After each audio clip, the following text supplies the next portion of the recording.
Welcome to the Fun Time program. I'm your host, Vivica Volt, and this is my lovely co-host, John Andrew Fredrickson. And today we have a very special guest with us via Zoom, Harry, aka Knotsococky. Welcome, Harry. Hi, thanks for having me. I'm super excited to do this with you guys. Where are you joining us from? So I'm across the pond in London. So I think you guys are based in New York. Is that right? Yeah, we're in Brooklyn. Yeah, so a long way. Yeah, it's nice to be able to still do this and have the interaction. Oh, absolutely. Especially in the midst of COVID. Yes. Yeah. I feel like this is probably the only way to really survive it, to be honest. Oh my God. Yeah. Thank God for Zoom. Can you imagine maybe even just 20 years ago before any of this technology had really matured? Oh yeah. Can you imagine this happening in 2005? Yeah. Or the early 90s? Send you a telegram or a text right? under 20 characters or something. Right. We would all be writing letters to each other, pen pals. Oh my God. Pen pals. Thank God it's 2020. We're gonna having get through to this wait together. 2 weeks to get your photos developed to send to your friend and having to get doubles. If they were even developing them, in the middle of this nonsense. Right? Oh, that what would a different be ridiculous. Time. So Harry, you are an expert in Shibari. Oh, is that right? Expert. But yeah. I mean, practitioner. Practitioner. I'd say Shibari artist. A rigger is probably the most accurate term. A rigger. Very cool. Rigger. I think that might be John's first time hearing that term. Oh, really? Okay. So rigger is almost like an extension from sailing. So rigging up and tying and so on. Right. But the term Shibari is a lot more nuanced, to be a bit more Eastern Japanese, a bit more artsy. There's a whole culture with that, whereas bondage, it kind of comes under the umbrella of bondage. Mm-hmm. Right. Mm-hmm. That is so cool. Just so you're aware, I mean, you and Vivica have known each other for a while, and you guys have already chatted about this kind of stuff. This is a whole new world for me, and hopefully for some of our audience as well. So I think it'll be exciting, to tell your story and what got you into it, and then have you teach us about your experience with it in a way that we can all follow along and learn about this for the first time. So why don't we start at the beginning? What got you into this wonderful art form?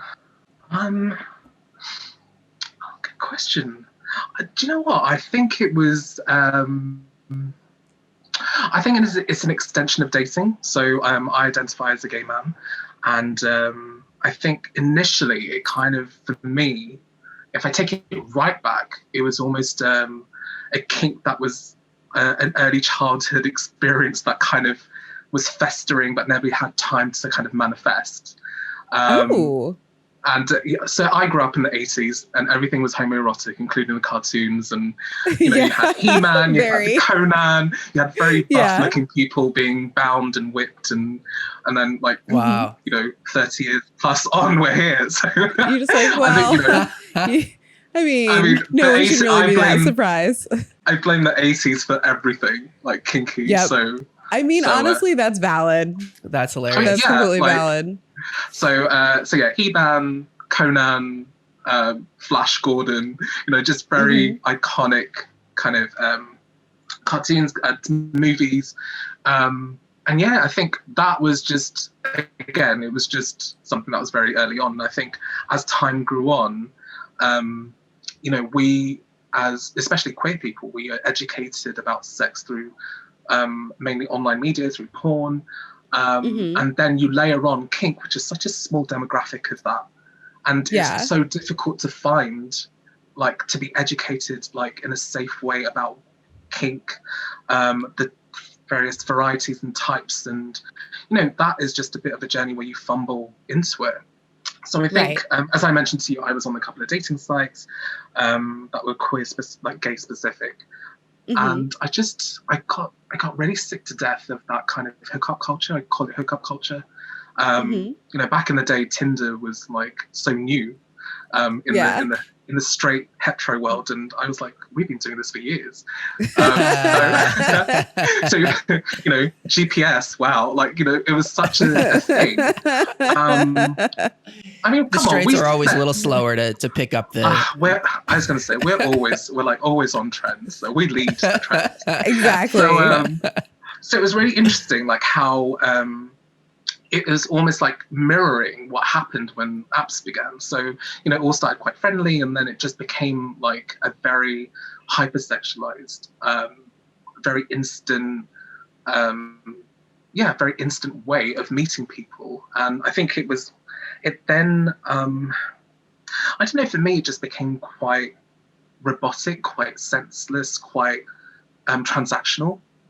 And I got really frustrated with it. I mean, the high levels of racism online that was going unchecked, just certain, I think as well in the gay community, we're very quick at pigeonholing and grouping people into like very different demographics of what type of animal they are, like bear, lions, otters. Yeah. And, there's so much segregation in that. And I think then it became very, stale, probably is the best word. And I've been on them for years. And again, before the apps, it was, you would log onto a website and you would have like chat rooms, and you would have like, it was a very different culture, because and again, I think it was more towards meeting and dating, because you would email someone. Now I'm showing my age, right? So you would like email someone through an app, and you would like meet them at a certain time, and you would just turn up, and you would just have like a date. And obviously there would be some underlying tones and some sexual energy, but in general, it was a very kind of planned and ordered way, I think. Whereas with app culture, I think it just became like fast food. It was like, great, I want, what can I order? Like, it was like Uber for that's within a 1 mile radius, and that's just how that culture evolved. So as I said, I term that hookup culture, because to me it's a means to an end. It's very transactional. You can turn up to someone's door, and it could be very like, take your clothes off, let's just get to it. And sometimes you just don't even know like who you're talking to. There's no name exchange. There's no. Oh wow! It just felt very alienated to what normal dating is, where you would it feels a bit dehumanizing. And again, you would get that over chat, but I think it's just the purpose of being on a dating app is more sex than it is actually dating. And you can see how Tinder's really evolved over time as well, where it began as a dating app and is now this. It's like. Did it ever really start as a dating app? Because like I felt like it was always Grindr for straight people. Really? So I felt in the beginning, I think it was a lot more like innocent, I would say. But maybe for like 2 months. So I was going to say like a year. But yeah, like in the sense that time has changed as well. So women are more like sexually liberated and empowered, and the game has changed. So I think the model of that has changed as well. So women can easily instigate instant sex if they want to now as well. We're all on an equal footing in some respects.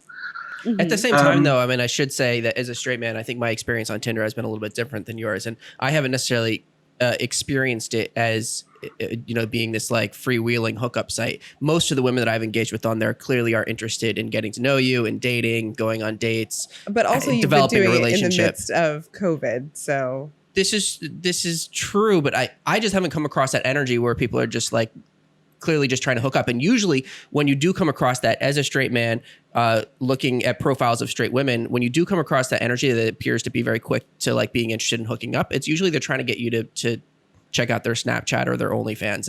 And there's this like, there's this sex worker culture on there as well that most men on there, I feel like have almost become wary of women who are too quick to like jump to the sexual stuff, because it usually means that they're trying to get something out of you.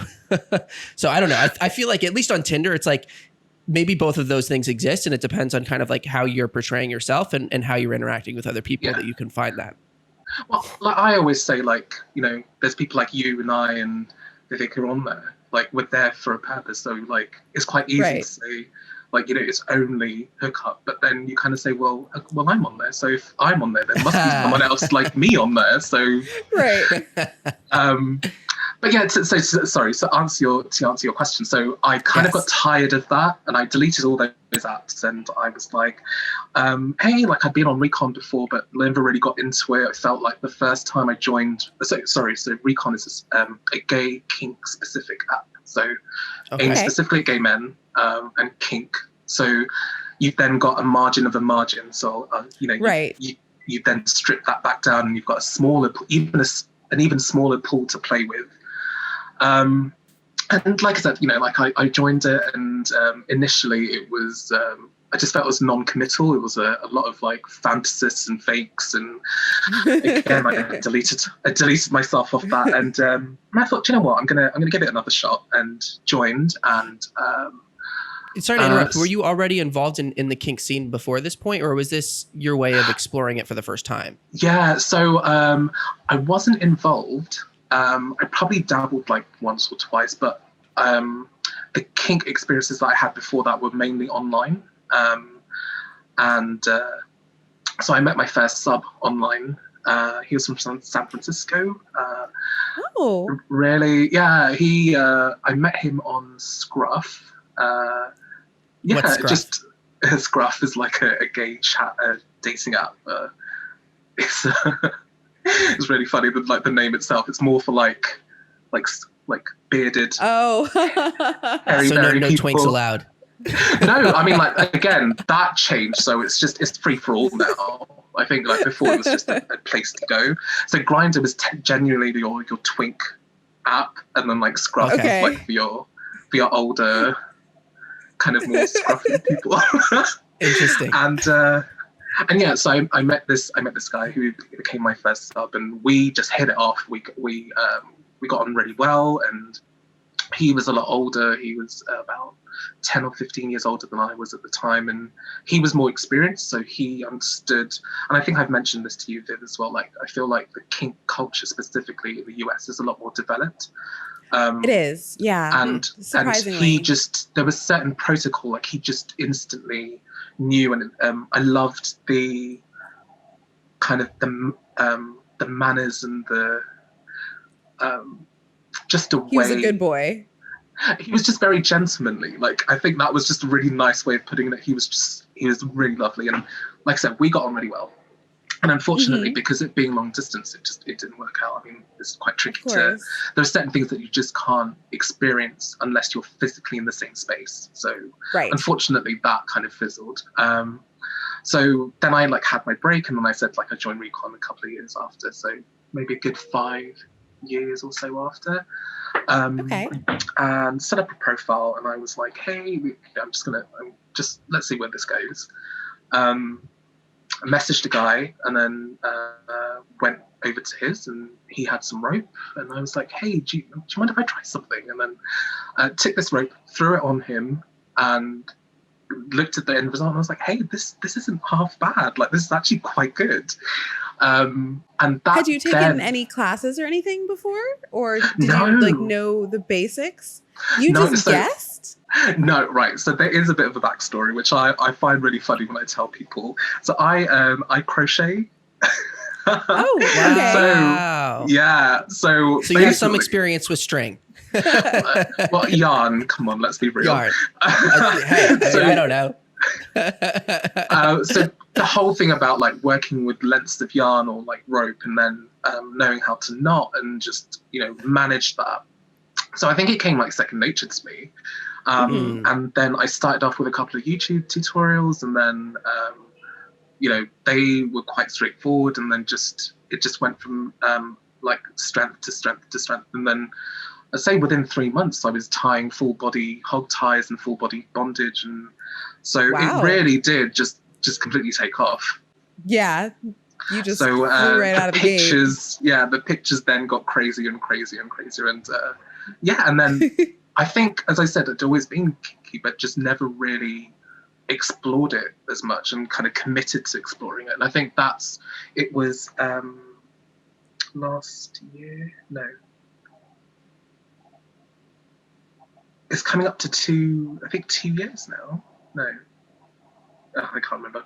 But yeah, it's only been like about a year or two, and yeah, like ever since then, it snowballed. I had loads of people reach out and say, "Hey, your ties look amazing. I'd love to have a session with you." And over time, it then became. I then scripted what my sessions would be like and structured them, and really kind of tailored my my profile to be more almost filtering of the right type of sub I wanted to play with. So all of that then refined itself over time and like months and months. And like I said, the pictures got better, the profile became very professional, and like the language spoke to a certain type of sub I wanted to play with and experience. And yeah, it's kind of just exploded into this thing. So it's pretty amazing. And I think to really bring it back to context, what I love about a session in Kink versus a hookup on a dating app is, you control the time. You have time to get to know someone. You're having rapport. You're interacting with someone and getting to know them and talk about things like safety. Like especially with rope, you have to talk about safety. Absolutely. So you're engaging with someone. Whereas I think with hookup, it's just take your pants off and let's go. So I think the pace for me was perfect, and I think it suited my way of feeling comfortable with someone and then getting to know them, but then just really almost understanding a lot more to have the best outcome, rather than you've met someone for 10 minutes. And again, since managing in that way, you've then built relationships with certain subs, and you build that relationship and you see them again for a couple of sessions, and it's nice. Friends have evolved over the scene, and I would say like before COVID, I'd go out to a couple of kink related events, and it'd be nice to bump into a familiar face and just catch up and exchange tips and throw in a cheeky, I'd like to have another session with you. I'm like, oh, okay, just put it in the diary and so it's nice. It's been, and I think as well, the thing about kink I find is it's because it's so niche, and I said it was a margin of a margin, you're playing with people who are genuinely invested and quite, no flaking, people who really want to just be like, hey, look, I'm serious about this. I want to experience this and experience it safely. There's almost a barrier for entry a little bit, where the people that you're going to meet in the scene have put at least a little bit of effort into getting involved and kind of, it's not just some random person who's going to pop in and out and you'll never see them again, but there's something a little bit more there, so that you meet a different kind of person. I think that's interesting. Yeah, and like John, to your point, you do have people who just want to tick it off their list and like have a one-off experience and say, hey, I ticked it off the bucket list. But the people who really want to say, hey, you've taken me to a level I thought I'd never be able to experience. So I've had subs say, I've never been able to do that with anyone else before. So to me, that's a massive thing. But also you're opening doors and, avenues for people that they didn't even realize was a thing. So wow. So there's different levels to this then. I'd love to hear about that. Like what's like a beginner level? How do you progress to, like, when you're talking about like pushing the limits, like what does that mean, when it comes to Shibari? Yeah, I mean, like, I wouldn't say it was like, it's not like collecting Pokemon cards, it's not like this like tiered approach. So I think in general, like, specifically with Shibari, because it is very safety related, I think your kind of entry point is it can be quite tedious, because you're always like, oh, it's very safety and you have to be safe. But the best people are the ones who just honor that rule. In effect, someone else is putting their life in your hands, and you're there to take. It's power exchange. You're taking that power from them to also manage them and say, hey, like, you're trusting me enough to like play with you. I have to ensure that I'm making sure I'm not putting you at risk. So I'd say, like, as a beginner, safety, so that comes in the form of understanding which parts of the body are like no-nos and which parts are like go-go's. And then it's just starting off your basics, simple ties. So I always call it like simple, like Lego. Like once you know what single column tie is, once you know what a double column tie is, you can then use those like connecting like parts to then add and build and make this amazing tie. Like similar to the one obviously like you're wearing. So you know, just had to reference that. But you know, you always start from somewhere, and I think, especially for someone who's very new to it, you know, a big thing is trying to find a bunny. So a bunny is someone who likes to be tied. Trying to find someone to tie. So initially, you do start by tying on yourself. You know, you practice a single column tie on your own arm or your own ankle, and then you work to a double, and then, you know, you try a few things, like maybe you'll try a harness that you can tie on yourself. And there are certain limitations to what you can do with your own body. Right. So I think like that's probably like your entry, like as a standard. And where are you learning these ties? So, you know, I think for anyone who's a beginner will always turn to things like the internet and YouTube and find a tutorial and work their way through. We have a limited number of kink practitioners who write books. I'm sure there's a book that you have, Viv, that you're going to point out to us later. I do. Yeah, I didn't bring it with me because I completely forgot. I'm the worst. But we had referenced this in the kink episode. It's actually Midori's book, The Art of Bondage. And it's fantastic because she lays out like the differences between the different types of ropes, rope care, tutorials, like step-by-step photo tutorials, the finished product. It's really great. It's a fantastic reference for anyone looking to get into ropes, who is like the most base beginner, or even someone who has had classes, knows what they're doing. It's good. And then, like, you know, a bit more advanced, you'd look at like some pics posted on Instagram and then go, can I replicate that myself? So a lot of the fun in rope work is just taking some rope and trying. And you're probably going to fail the first couple of times, but you'll know the more you learn and the more you practice, the more you learn. So, you know, you can give a piece of rope to 3 different riggers and they will tie the same tie in very different ways. Right. So it's just finding your own rhythm with it as well. So, so yeah, like I said, and then maybe you'd, again, as a beginner, you'd probably start off with cotton rope because that's the most accessible. It's the cheapest option. You know, you can get it on eBay for like a couple of quid, and you know that's like the starting point.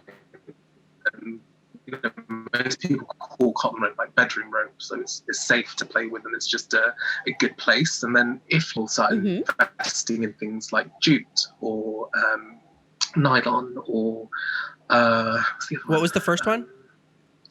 Jute. No, the Duke? Jute. Yeah. Jute. So Jute. I don't know it. Yeah. Yeah, it's a specific type of rope. So also hemp. So hemp is great too. Yeah. So the difference. So again, as you become more intermediate, for example, you'll understand that the difference between something like jute and hemp versus cotton is they're all natural fibers, but it's the way that they can take more pressure and strain. So the difference between cotton is, as a fiber, that rope, if you start struggling and pulling on it, any knots that you've created will, we call them, they collapse, which means that they tighten. So the more you pull, they will tighten and tighten and tighten. And usually with cotton, you have to cut people out. So it's always important to have whenever you're doing it. Difference between the difference with hemp or jute is the way that fiber is structured. So it's tougher, and usually it's spun. We call them 3-ply. So you get like 3 plies and you're twisted, and that gives it more strength and durability. So that rope specifically, Shibari artists and riggers will use for suspension, so it's safer for suspension. Yeah. So cotton should never be used for suspension, ever, ever, ever. It's not. It's not made for it. It's a fiber that isn't resilient or strong enough to withhold weight, human weight, tension. So that's the main difference. As I said, as you become more experienced with rope, But then you've got you've got synthetic fibers, so nylon, right? Super strong, as yes, beautifully modeled, and again comes in various colors. So it's really hard to dye natural rope. So most traditional shibari artists will use rope in its neutral, natural state, which is that, just a neutral color, undyed. But with things like with nylon, for example, you have the ability to have really beautiful colors. I mean, you're wearing a rainbow melanged version. They show up beautifully, bold on camera, on pictures. So it depends on what kind of aesthetic you want. I've seen artists use nylon and it just gives a really beautiful shine, and it's very bold on camera and it pops. I've seen people use natural jute because that's a very traditional route to take, and it looks very traditional and honoring that aesthetic, that Japanese aesthetic.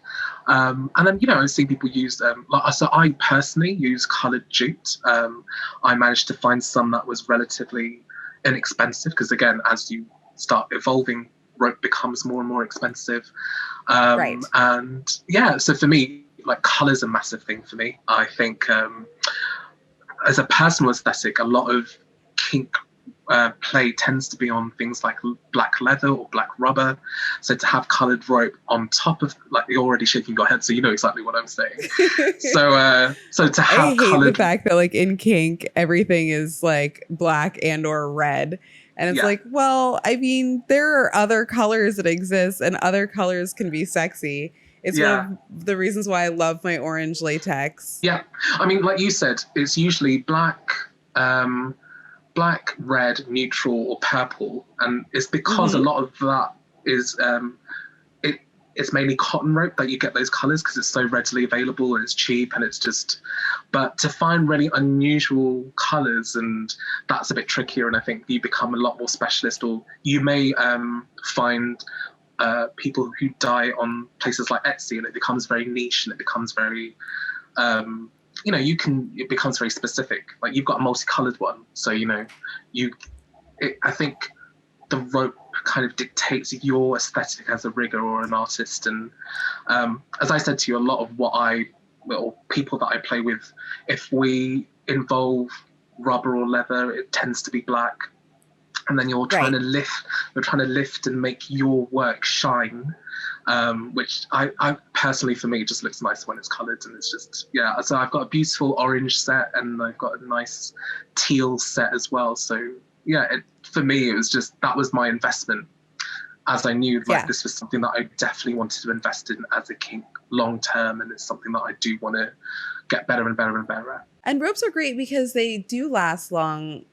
So, like, investing in a good set of ropes is a multiple years long investment, where it might be slightly more expensive up front, but those ropes are going to last a lot longer. They're going to be really good quality. They're going to work for a lot more variety of ties. Absolutely. And I think what you just said as well, there's a part to that as well, which is taking care of them. So or waxing, that's also part of that evolution, being a better rigger and taking care of your ropes and how you roll them up and store them. And you've got people who use really, like, expensive oils and, like, jojoba oil and add fragranced oils to their ropes. So it becomes quite personal, I think, when you start investing more and more money in it, because you're dictating what colors you want. You're dictating, the thickness as well, like whether you go for a 6mm or you go for an 8mm. There's a lot more science to it as you get more evolved. So and then like, once you're, like, advanced, then you're doing, like, full suspensions. So that's like tying people from the ceiling and from trees and from, like, subway, like, rails and stuff. So it becomes super, super creative. And then that's where you have the ultimate fun, because you're really taking it to another level. So that's like your kind of progression through. So I'd say anyone who's interested, always try, like, you know, definitely give it a shot and make sure you're playing safely and you understand the safety behind everything. And then if it's something that you want to get good at, I think naturally you will start investing in certain items like rope itself, but you may want to couple that with particular toys, particular like gags and, like, you know, other buckles, belts, you know, whatever you want. And I think the beauty of rope as well is the fact that it's one item, and one item is so versatile and it can do so much. Whereas, you know, your leather cuffs are just there for just binding and getting to it. Whereas, you know, with rope, you're creating something that you may not have seen yet, or, you know, and I think that's the beauty in it. Is it becomes, for me, I'd say it is very therapeutic because time slows down. And I'm tying and everything just slows to a natural pace, which is part of the kink as well, because you're having someone spend that much time and attention on your body and really taking care of you in that way. But also then completely creative. So then, you know, I see a piece of furniture, I'm like, great, let's sit over there and let's go do that. Or, you know, you see, you know, I've seen riggers who tie flowers into, like, full face I've seen bondage. That. And so, you know, there's it's limitless, I think. And I think kink can be quite like scripted. You know, you have to do kink in a certain way. And I think with rope, it's one of those outlets that's a lot more creative. It's a more creative branch of kink, because you're taking it beyond just a leather jacket or, you know, like a leather harness. You're taking it a lot further than, you know, tradition, like I hate saying this, mainstream kinks like leather and like rubber's become a lot more mainstream now as well. So yeah, I just feel it's very versatile. And for me, it's that I get to do so much more with it. And, you know, the best subs are the ones who just patiently stand there and let you, like, play with them and, like, trust them. And also you get into that sub zone, you know, like you get into that we call it subspace. So it's almost meditative, because you're slowing down time, but you're also just letting someone relax into something, and, like, inch by inch they're becoming more constricted, and just, you know, the breathing gets heavier, it's more exciting, it's more exhilarating. You throw on a mask, you can't see anything, your senses are heightened. You throw on a gag, you can't say anything. You know, you build and build and build and build, and it's a very it's a process. It's a process. Wow. So does Shibari involve? Does it? I guess is it a sexual thing? Is it separate from sex? Can it involve sex, or can it not involve sex? Is it strictly sexual? No, I'm guessing, like, how do the two play together? It's totally up to you and what you decide with your sub. So, you know, these things are always like, so I would say a session is so one of my sessions I would say is a minimum of 4 hours. And I say that because I think a lot of time people just assume, you know, the rope fairies come in and it's already done and bang, you're ready to go and play. Right. So it's like the expectation is like, oh, it's like porn, you know, everything's just done for you. So anyone who plays knows 4 hours is like a really good amount of time to have maybe 2 or 3 technical ties and different scenes. But to answer your question in terms of, is it sexual, is it not? It depends. Like, if it's something you want to incorporate into your sexual practice, when I say that, that's restrictive sex, and whatever you decide is totally up to you and your sub. And I think it's part of what you agree to and the terms you kind of agree to and the limits and boundaries you set before you start your session. So how does that play out when you're meeting new people? Is that a conversation that you have every time? Do you just put it up front, this is what I'm looking for, and you then see what they're looking for and you find out how you match on that? So I think for me, I screen heavily. So as I mentioned to you, a big part of that screen is even before you speak to people. It's the profile you set up and the language you use and the type of person you attract. And then when you're making that contact is to understand from like initial chat is, do you have similar interests? Like, do you have similar kinks?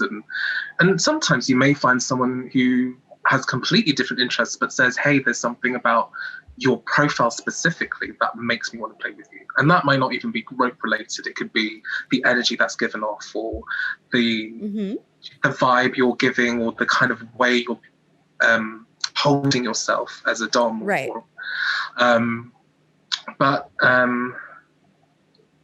So yeah, in terms of the process, I would always start off and just try and find some common ground. But also I take that opportunity to talk through like what my sessions are like. You know, I tell people that my sessions are 4 hours to manage that expectation. I tell people that normally I would come to them and we'd sit down and they'd make me a cup of tea, and then we'd talk about limits and experiences openly and honestly. And then from that, I would also take them through safety. So that would be like asking if they have any personal injuries that can restrict their play based on what could be done in the session, but also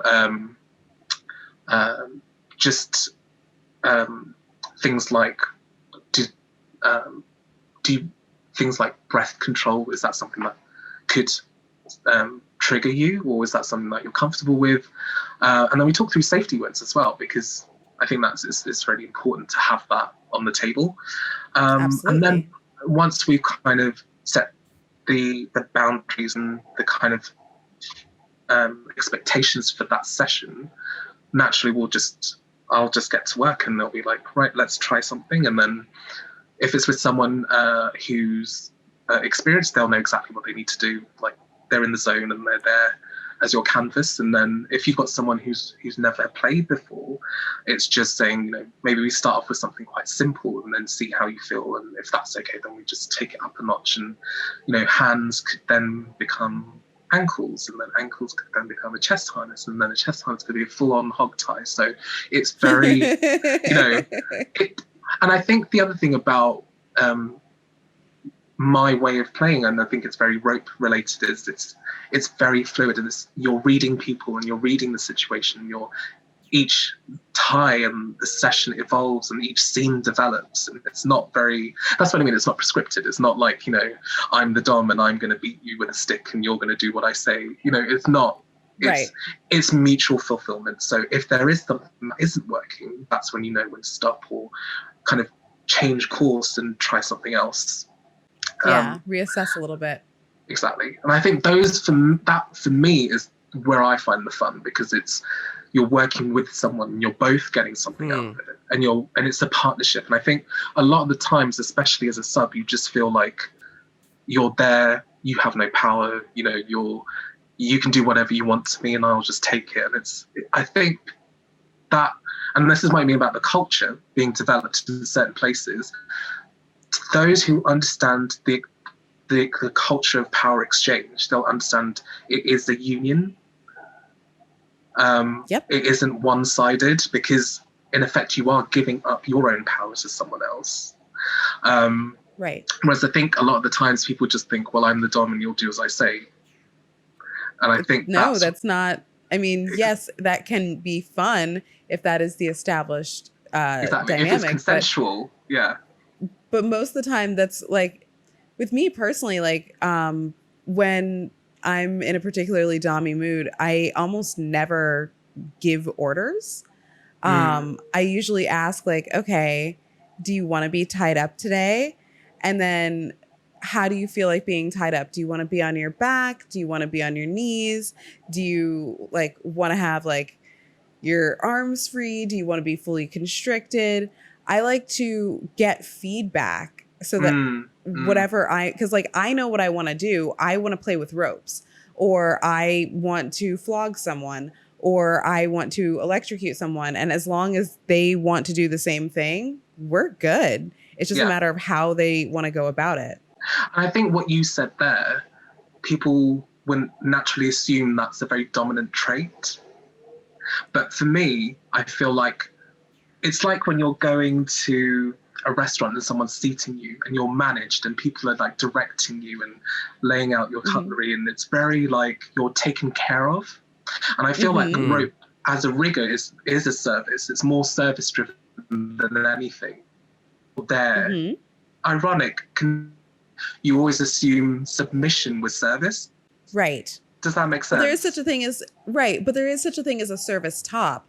And I think that a lot of people ignore the service topping side, and they assume that if you're into service, then you're obviously a sub, which isn't the case. Because I'm very much a service top. I love cooking for my subs. I love having like a nice setup. I love seeing them smile and getting them into subspace and like aftercare and like petting them. I love making them feel great and feel pampered, because that gives me the joy and the excitement and the thrill that I'm looking for. So though technically I am still in control of the situation, it's very much a like give and take, and it's a conversation. I feel like it's solving a puzzle with a partner. Yes. Yeah. And like, I kind of just wanted to point out, like, to John as well, like, it's who may not be as close to it, is we've talked extensively about rigging and Shibari and so on, but none of the talk has been very sexual yet. Like, we will get to it, I'm sure we will. But in terms of this kind of, it's a vibe, and it's a relationship, and it's more than just the kind of physical acts of having like pleasurable sex. There's more to it than that, because it's a very intimate, hyper-sexualized relationship that is built on like mutual respect. And I think if you understand that, it then like heightens that, it like the orgasms you get with that just makes it so much more fun. Yeah. Interesting. Exactly. So it's more fulfilling. Do you have sessions with people then where sex is not involved at all? I have, yes. So I think COVID is probably a really good example. Like, you can still, within reason, within safety, have fun, and it doesn't have to be sexual. So, and that's just a way of engineering your sessions to cut certain things out, but not take away that feel and that vibe. And so to answer your point, COVID's probably the best example of a session that actually involved. That's great. And also, I think it's worth pointing out that kink doesn't have to be sexual. And though it is sexual in context, and there is a great deal of intimacy involved, it doesn't always have to result in sex specifically. Yeah. I mean, great point, because I think the other thing about a dom-sub relationship is the kink is in the exchange of power. So that can be as simple as wearing a collar that your dog gave you, and that's enough to feel submissive. That's enough to fulfill someone's kink. It doesn't. Penetration isn't the end goal. Penetration's never the end goal when you do kink. It's part of something, but it's not the focus. Right. And that's, I think, you know, as I say, with rope especially, the nature of it is the time it takes. It's a journey. It takes time, and you're layering and you're layering, and you're also discovering someone's body and knowing what buttons to push and how to push them. And that is, you know, it's not wham bam strawberry jam, you know, like there's a whole like it's really hard to explain, I think, you know, like, because it comes so natural to me, like that's my thing. And I'm so close to it that when I'm looking at you, I'm like, I know you're nodding along, and I'm thinking, yeah, she knows exactly what I'm saying. But to to put that into context for people who may not have experienced that, it's I think we get so consumed with like how media portrays kink, or you know what commercial or like popularized kink looks like, right? And you never really see the, you know. To some, it could just be like the stroke of the back of the neck. That could be enough to set you off. And it's those subtle nuances. And if you know your subs well enough and you know what buttons to push, it can be such an elevated experience compared to just generic, bog standard, scripted stuff. Absolutely. Wow. I'd love to hear more about the safety aspect of it. How do you...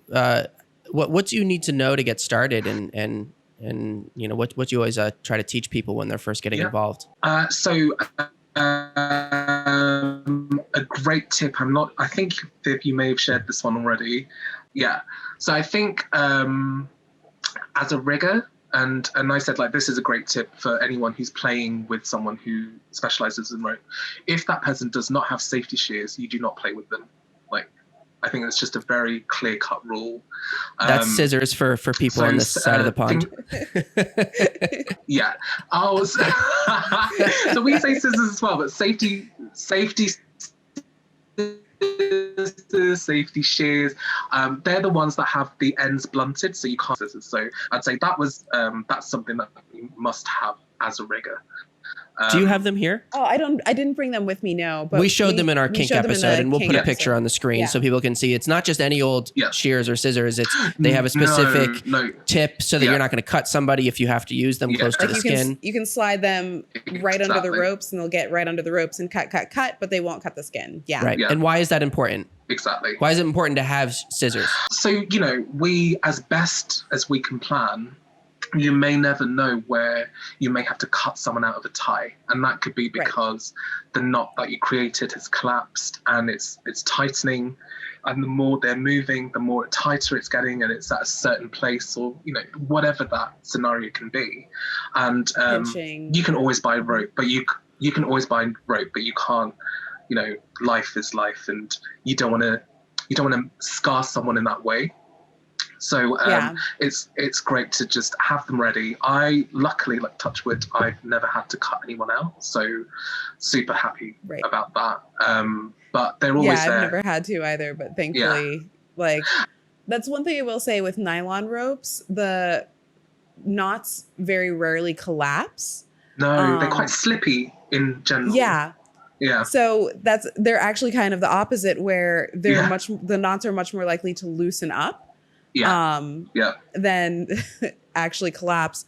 But like, one of the great things about having safety scissors is, even when the knots stay in place or do loosen up in some capacity, sometimes someone will start panicking in a tie. And if you've done something very elaborate, it's going to take too long to get them out of it to help them stop panicking. And it's better to just go cut. Okay, you're out.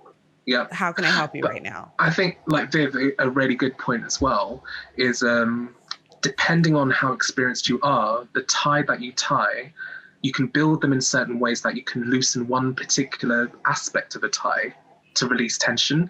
So again, as part of safety, you may construct a full body harness to be completely interconnected. But in order to completely undo that, you have to undo everything from start to finish. Whereas if you're building in a modular way, like I said, like Lego, you can specifically take off certain parts. So if someone's saying my shoulder's like tensing up or having pins and needles, or you can specifically loosen that part of your tie to relieve tension. So again, that comes with experience. So another way to build in safety is the types of knots you use, or the types of ties you use. Getting used to like parts of the body. So in general, go for like the nice, like, fatty, biggy bits. Know where your veins are, nerves as well. Stay away from the neck. Like, I think that's quite standard. But again, the more you play, the more you'll understand. And it's not just with rope, like, even with things like impact play, not to hit on the tailbone. As you practice more, you'll learn more. Stay away from the kidneys, things like that. So, kidneys, tailbones, spine. Sometimes I see pictures of people maybe pointing that out. I've done it in the past, where if I've seen a picture, I've kind of pointed out, hey, just so you know, make sure people don't hit you on your tailbone, because that's not good for you. So I think the more you learn and pick up along your journey, it's easier for you to share and kind of be that spokesperson. Like, I think the thing about the kink community is very small, and it's we share as much as we can in that space, and we want to. Our end goal isn't to hurt people. We want to enjoy ourselves. Right. And I think how is that sharing happening? Sorry?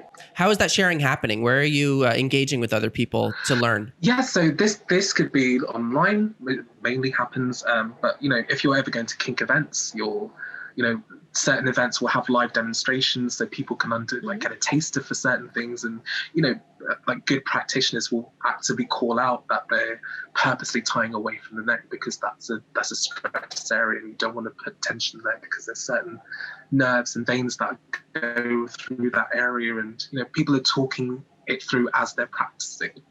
Right. So we have, as part of Recon, they do a lot of master classes in their kind of fetish week.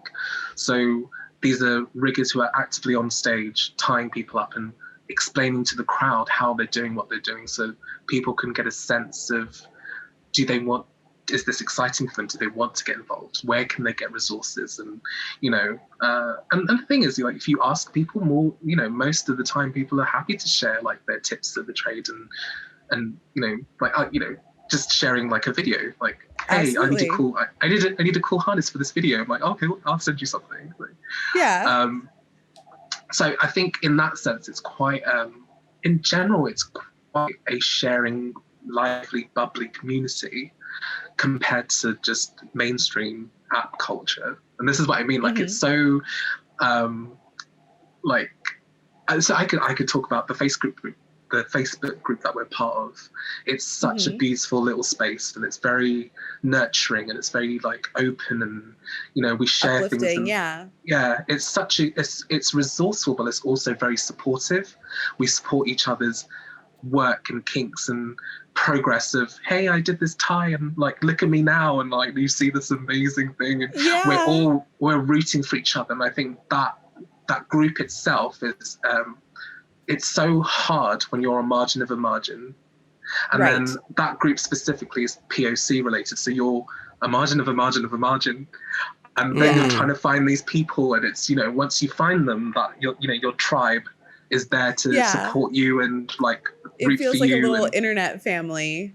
Yeah, so to say that, I've met two of the girls from the group. They came here on vacation, and we had a session. Yeah, we had a session together, and it was lovely just to meet them in person. And touch base with them and explore the US, and it's just nice to know that there's friends across the pond who share similar interests, but outside of that, we're just regular people who just want to hang and have fun. Yeah, like you can just go to the bar and like have a drink with these people, but like you also know like there's fun things that you can talk about, where like if you and I were to go to the bar, I wouldn't feel weird being like, oh my God, so I tied this person up the other day.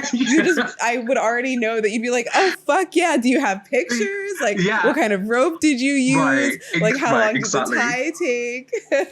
So for someone who's new to this, yeah, go ahead. Sorry? No, please. No, I was just going to say that question of like, have you got pics? Like, it's just such a normal response, isn't it? Like, oh, show me. I'm so excited to see what you've done. I love that. So it sounds like community is very important to this. If somebody's new to wanting to learn more about this, how do you recommend they go about finding that community? Can we link some of these groups in the description? Are these? So the group that we're a part of is a POC group on Facebook, which is people of color, right?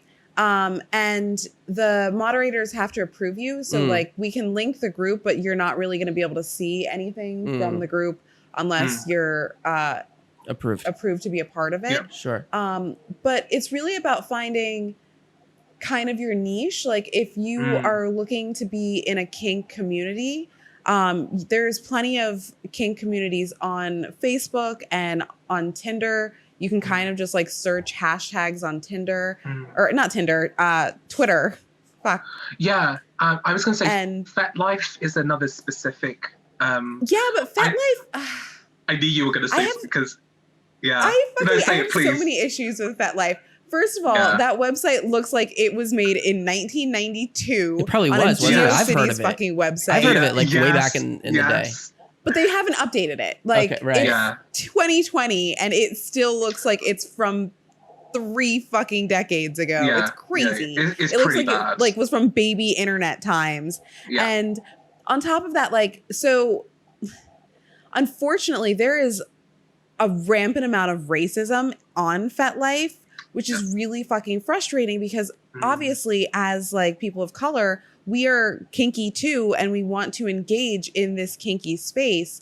But like, it's really hard to want to engage in a space that you know is already very racist off the top, where it's like, oh, cool. So people are just either fetishizing me for the color of my skin or ignoring me. Where I created a profile and like I stated very explicitly, I'm exclusively a dom. Like, I don't sub. Let me reiterate, I am not a sub in any capacity. And if you're looking for a sub, look fucking elsewhere. It's not me. And I like stated this like 3 or 4 different times on my profile, and guys will still hit me up. Hey, so I'm a dom. You want to be my sub? And I'm like, ew, gross. No. What part of like you didn't even read my fucking profile, because no part of like not even the pictures in my profile would hint to me being a sub. And yet you just see that I have tits and assume that I'm going to sub for you, which is just gross. But also like the fact that like the way it's organized, it's actually kind of difficult to like filter things the way that you want to filter things. It just feels very messy. Yeah, it's not the most user-friendly platform. And like you said, it is very like it's rampant with racism. And I think the other thing with that as well is race play in itself is considered a kink.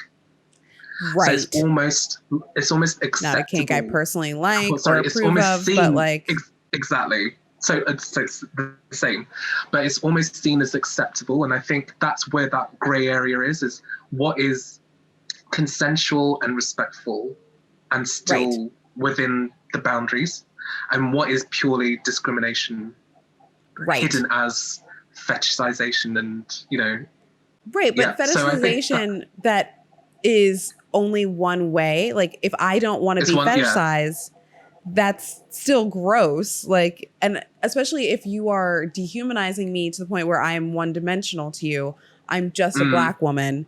Oh, cool. So you don't give a shit about my personality at all. You don't give a shit about what I'm actually into. You're not planning on listening to me. You're just seeing me as a black woman. Gross. So how do you navigate these platforms to find the good communities? Ironically, on FetLife, there are a lot of links to pretty decent like munches and pretty decent events. What are munches? They're kink events, but like they're like kink meet and greet kind of events where you're not really getting kinky at the event. You're usually like in normal clothes, like after work kind of attire. It's kind of a funny word. Munches? Yeah. Is that munches. like you're munching on stuff? You're eating? What is it? Sometimes to have a little munch and brunch. To jump onto what you said as well, I think when we say kink events, people immediately think it's sexual. Right. But it's like a meetup. You would meet up with people who have a similar mindset, similar interest. And, we have, so in the UK, for example, you said like, where do you find? We have like a leather social. So people meet up once a month on the first Sunday of every month, and we go to a dedicated pub that know that we are there as well. So it builds in that safety element as well. So they know that there's going to be a herd of people in leather coming and rocking up to the bar. Right. And it's not just like a biker gang or something. No, it's like, these are the leather daddies. Yeah, there's no Harley Davidsons. We've all got on the tube and we've all got into the city. And like you were saying as well, like when you become more niched, there's a rope social that I go to. So that is specifically, the structure of that is a workshop. It's there for people to have a safe space to come in and practice rope on each other, but also have experienced people on hand as a peer session to check in with, ask questions, learn from. And these are people who really understood that culture deeply to go, actually, there is a place for events that are sexual specifically. But there's also a space for people to just come and learn and feel a part of the community and feel safe. And so I think to find those, mainly for me, it's been word of mouth. So I've had people say, hey, look, I'm a rigger, you're a rigger. I go to this thing, do you want to come with me? And that's how it started for me. So it was word of mouth because, you know, you're so specific that someone else who's as specific as you can recommend something that will be right up your alley. Right. Because like realistically, and I mean, obviously there's going to be exceptions, but for the most part, everyone has at least one person in their life that they would consider their quote unquote wild friend or their kinky friend or their friend that's into like kind of unusual things, like, oh, like they get up to some stuff. Blush, blush, blush, right? And why am I looking at you thinking that, Viv, you're that friend? Okay, no, I actually am 100% that friend for most Maybe people. That's why you think everybody has a friend like that, because everybody you know does, because you're that person. Hey, but look. I just want to point out that isn't necessarily true. Okay, well, you have that friend, so fuck off. Before I met you, I didn't, though. Well, that sounds like an unfortunate lifestyle. But you know, the point is that not everybody does have access to that. No, I bet you fucking did. You probably just didn't realize it because like that friend hadn't been as open with you about it. You really overestimate the number of friends that I have. I'm just going to point that out. But the point is that people may not always have access to somebody in their life, and they need to then start getting a foot in the door before they can get, you know. Sure. I'm saying like if you have that one friend in your life that like maybe goes to like a sex toy like purchasing party or like does like sex toy purchasing party. Like pure romance where like it's like the Avon lady for sex toys. Oh my god. So that's like one way to like start meeting people. There's also like, again, you can check online, like there's different hashtags you can look through if you're looking through Twitter or Instagram and finding people and like just reaching out to people in your area. So like if you're on Instagram and you start following someone and like you're following a like more kink related profile, you might be able to reach out to that person, slide in their DMs. Hey, I really like your profile. I really like the stuff you're putting up. Do you know of any events that like I might be able to go to? I'm in this area. It seems like you might be like in the same city as me. Or just more general, what can you, how can I learn more? What can you recommend? So actually reaching out to people on social media is a viable way of doing it as long as you're not acting creepy. Yeah, like, I mean, don't like be like, hey, I saw you on social. Want to hook up sometime? No, that's not, that's not the vibe. No, I was just saying, like, for me in person is better for asking those questions because I'm like, hey, is there something that's off my radar? Have I missed a trick? Are there things that you're going to that you could recommend or see me enjoying? You know, those are the types of questions that you want to start probing with. So, right, because like it could be something as easy as just like a meet and greet of like a singles meet and greet kind of a thing, and even if it's the most vanilla singles meet and greet, there's probably somebody there that's not that vanilla. And right. So to go back to John's point, they're like, and trust me, you will always have a kinky friend, and it is literally about how visible they want to be, how vocal they want to be, how honest they want to be. And I think I'm just really very good visible. To touch. I think it's good to touch on this point about like shame in general, like where sex is such a historically such a taboo subject, especially like, you know, as an English culture, we just don't talk about it because it's not the right thing to do. Right. But, you just gotta lay back and think of England. So like it's really important, and I think as well, like with the age of the internet and you know, we're opening up that queer umbrella to look at all these different types of sexualities and sexual preferences and how we want to present and how we want to be addressed, and that is now being normal. If that is being normalized in mainstream culture, it's only a matter of, and I think now you see, and I this is what I mean about like having visible role models as well. You can't be what you can't see. So if I can't see someone like me doing what I'm doing, how am I ever going to be emulating that person or wanting to be like that person or wanting to grow and do what that person's doing?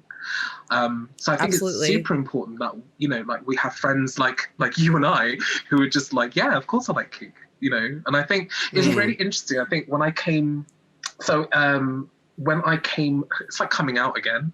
It's like, oh, by the way, like I'm kinky, and it's like, oh my god, I I'm gonna throw a party. yeah. Oh God, don't. So I posted one of my ties on my personal Instagram. And again, at the time, I was thinking like, God, this is a bit of a brave move, because loads of my Instagram pics are like, cakes and food and traveling, and right. And then there was this one tie. It's in the pics that I've sent. There's one tie that I did, and I was so proud of it. And I was like, do you know what? I feel like I want people to know. Not in like a broadcast way, but I just want it to be normalized. Like, why is that so bad? Why is that like, why am I a bad person? That's the kind of the initial kind why of am I a response, deviant in quotes? Yeah, exactly. Because kink is like deviant, right? Kink is like a kink in the, so you're different.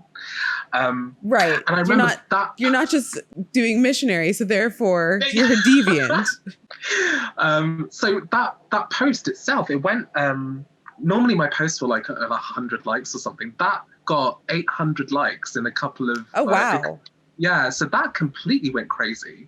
And then I had friends saying like, "Oh my God, is Harry okay? Like, is he okay?" And I was like, "I've never been better, mate." So do you know what I mean? It's just, and I think it's like, I'm fine. And again, as I started braving that conversation or breaching that conversation, I then had people say, "Oh my God, like I am too, but I don't know where to start, and I've never thought about it, and I don't want to." And the moment you're stepping into your truth and your truth, you're then allowing people to stand up and say, "Oh, actually, I'm like that as well. I needed someone to say it first, or it's almost like people are asking for permission to be kinky," and I'm like, wow. Yeah. It's funny because before the world broke, I used to be the host. Right. Yeah. I used to be the host of a makeout party in Brooklyn. And at the makeout party, we always had a spin the bottle set up oh my on God. like the stage, right? Because back in the day when you could kiss strangers at a bar. That's so High School Musical, isn't it? It was always very adorable. It was always very cute. But like you could see that like everyone wanted to play, but no one wanted to be the first person to go and sit down. Yeah. And like I would wander around and like tell people like, by the way, spin the bottles on the stage. We have other like games here off to the side, and like fun, like flirty games like sexy Jenga, things like that. And people would always start with like the games like off to the side, because like the one like spin the bottle on the stage felt like too intimidating. Yeah. And I would have multiple people tell me, "Oh my God, I really want to play spin the bottle, but nobody's playing." And I would tell them, if you want to play, take the leap and just go sit down. And 90% of the time, when people would see someone walking towards the stage, it would be this like mad dash of like, all of a sudden half the party is like running to the stage, like, it's starting. Oh my God, I have to be there. And it's like, no one wants to be the first person, but like you'd always find that like one couple that's like, okay, we'll be first. That's fine. Like, all right. And they'll just like very like strut up to the stage, and like the moment they do, everyone's like, well, I'm in. Like you didn't even have to like ring the bell or anything. It's just like they can like see it from afar, like, oh, it's starting. Oh, it's starting. Oh, I gotta get in there. And then like there have been times where one spin the bottle game would start and there's like 15, 20 people playing. And so the whole circle is full. And then other people would come up to me, "Do you have another bottle? We want to start a second game." And like, I've seen 4 different games of spin the bottle happening at the same party. And I'm like, yeah, you all just wanted to you came to a makeout party. You all wanted to make out. Obviously, that's why you're here. But no one wanted to be the first person to jump in. Yeah. And I think like, I commend, people like yourself, like you're out there and you're normalizing what kink is. And, you're having great talks and we're taking it to depths and we're talking about behind the scenes and we're talking about behind porn and behind, you know, closed doors. We're talking about like what it's actually like, and actually focusing on the culture of it and that the relationship you have with a submissive or a play partner or, you know, a rope buddy. You just don't really get to hear a lot of that. So, you know, I'm like, thank you for like having this conversation. It's nice to be able to talk about this. Oh, absolutely. Well, I mean, first of all, kink is one of my favorite things to talk about, as we may have gathered from the kink episodes. But I also think it's something that like is more normal than people realize it is, but it's something that should be more mainstream in the sense that when you do kink the right way, it doesn't have to be sex related. It can just be an intimate exchange with someone where sex is not involved, but you still get pleasure from the exchange. It sounds like attention is a big part of this. Like the fact that somebody is paying close attention to you and you know, like giving care, essentially, you know, caring about you and you know, that human interaction is, it seems like that's really what's being heightened and focused on. Absolutely. I mean, to paraphrase what you just said, John, when's the last time that someone has spent that much time on you and focused on you and listened to you and played with you and respected you for 4 hours straight? Probably when you were a kid, you know? And it was probably your grandparents because your parents were too busy. Like, that kind of like care when you're in someone's care, because that's what a session can be. We all crave that. And the modern world doesn't give you enough opportunity to experience that. Yeah. I mean, like as well, if your thing is physical touch, if that's your like stimulus, if that's your way of expressing love and affection, if you're starved of that, then how are you gonna enjoy just regular vanilla sex? Because you just don't, you're not practicing, you're not exploring, you're not. And, you know, so for some it can be quite therapeutic, that kind of, you know, I've had people say, I've got a really busy, it's so cliche, I've got a really busy day job, it's stressful, but when I'm in this session, this is the moment that I can fully just let go and not care about anything. I'm not responsible for anything, I don't feel pressured, I'm just letting you do everything. And that, if you're not someone who's good at managing, God, that sounds like I'm at work. If you're not good at managing, if you're not good at multitasking, if you're not good at, you know, like orchestrating this session, it's probably not for you. Like, you know, a good part of being a dom is being organized and being. It sounds like I'm like at work or like some HR person, but you have to have the right. Again, that's what I think. The other thing is like you have to have the right skills for the role that you play within kink. Like, there's no point doing something that is maybe not aligned with how you are in your neutral state, or you're not. You don't want to put on an act. You know, I see a lot of people who put on the act, and I'm like, that's not what this is about. This is beyond just putting on something and making good for an Instagram pic. It's more. Right.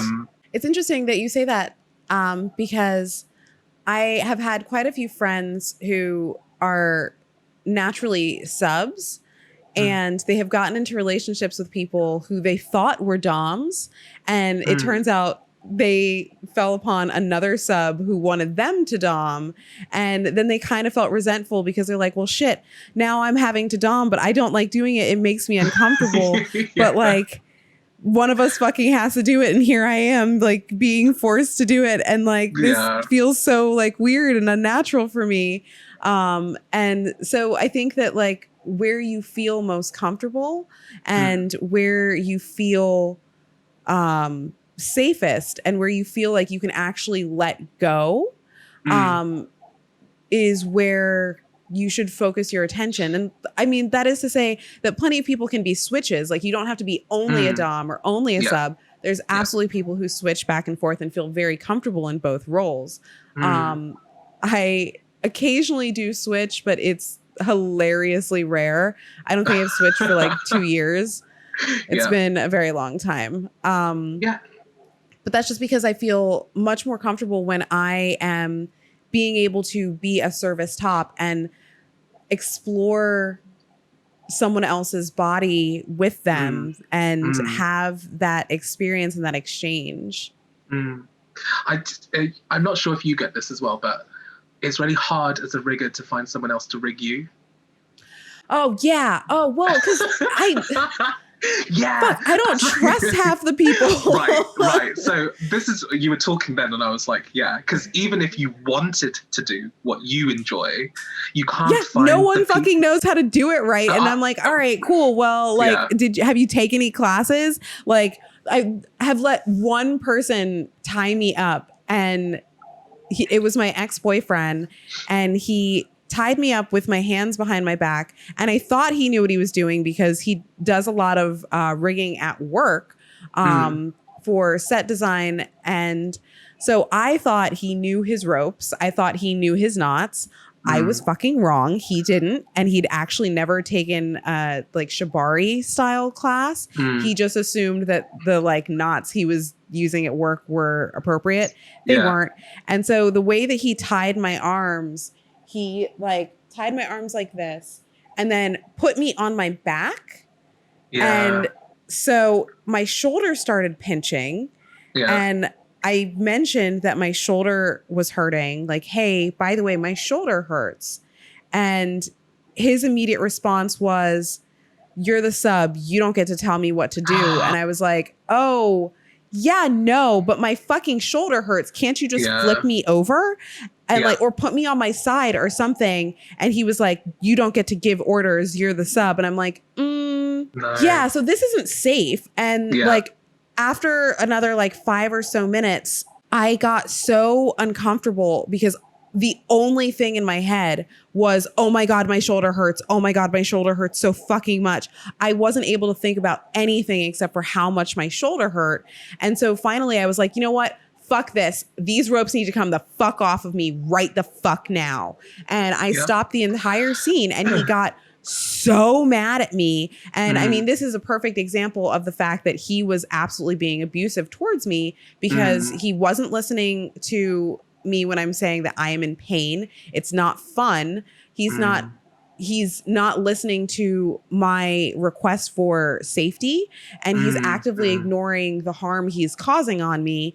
And my shoulder was fucked up for 2 years because of that. Oh, God. It took 2 years before I could hold my arm behind my back for more than 30 seconds without pain. So he did long-term damage. Yeah.